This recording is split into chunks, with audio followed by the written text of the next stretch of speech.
Perek Aleph, Mishna Ches. We've been discussing the different holy sites of the world, each one higher than the next. We've had Eretz Yisrael, which is the holiest land. We've had the walled cities of Eretz Yisrael, which were even holier. Now buckle up your seatbelts for the virtual tour of the next 6 holiest sites on the face of the earth. Our first destination is going to be Lifnim min ha'chayma, inside the walls of Yerushalayim, of ancient Yerushalayim, is Mekudesh Mehem, is even holier than the standard walled cities of Eretz Yisrael, which the standard walled cities of Eretz Yisrael, a mitzvah had to be sent out and a mace couldn't be brought in. Those 2 halachas applied to the ancient Yerushalayim. But additionally, if you were bringing a carbon, and remember, carbonas are split into 2 categories. You have Kodshei Kodshim and Kodshei Keilim. The rules of Kodshei Keilim is that the owners are allowed to partake in the carbonas and eat from them, while Kodshei Kodshim only the Kohanim were able to eat from. But if you were bringing a Kodshei Keilim, which you know, if you say Ezehu Mekayman in the morning, you know is the Toida El Nazir is Kodshei Keilim, Shlom B'chor of Meiser is Kodshei Keilim, Carbon Pesach is the Kodshei Keilim. The owners were able to partake and eat the carbonas. And where were you allowed to eat these carbonas? Anywhere you want inside Yerushalayim, inside the walls of ancient Yerushalayim. So the next time you find yourself in Yerushalayim, try to figure out where the walls of ancient Yerushalayim stood, and you'll know where you were able to eat these carbonas. And Meiser Sheni, which is the Meiser that the owners are only allowed to eat inside the walls of Yerushalayim. The next time you're there, try figuring out where it was permitted to eat these items. Now let's read this. Let's read it inside. Lifnim min ha'chayma, inside the walls are mekudesh mehem, she'ochlim shom, because you're allowed to eat there, kodshim kalim u'maiser sheni. Our next destination is the Har Habais.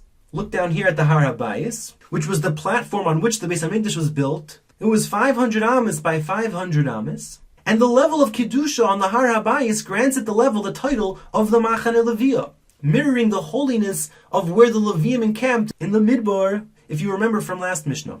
And therefore, since it has the Machane Leviyah status, look over here, a Zav, Anida Yoledes, and a Balkari are prohibited from going on it. And that's why you see them standing outside the Har Habais. Now, these days, we're able to deal with this type of Tumah. You go to the mikvah, you could become Tahar.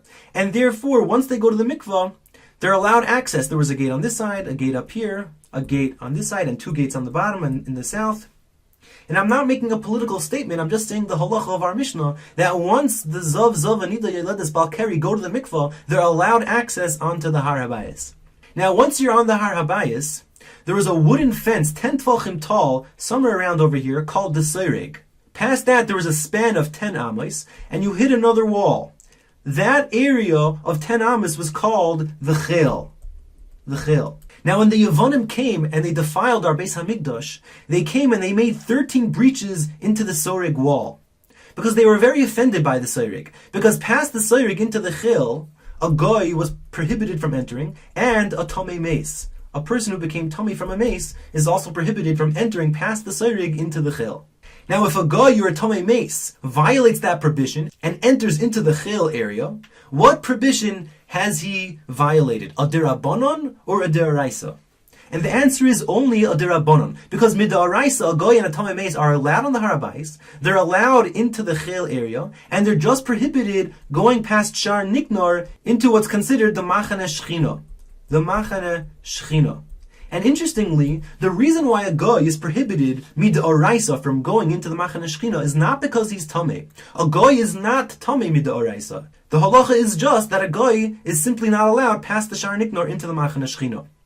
Now, midrabanan, we grant the goy the tumah status of a tamei mace with regards to limiting his access past the Seirig into the Chil. And interestingly, a goy, generally speaking, is tamei like a zav is. Midrabanan, the goy is considered a zav. And the exception is in our Mishnah with regards to limiting him access to our holy sites. We're a little bit more lenient with him, and we only give him the status of a Tamei mace, and therefore he's allowed on the Har Habais, and he's just prohibited from going past the Seirig into the Chil, while a Zav is not even allowed to go on to the Har Habais.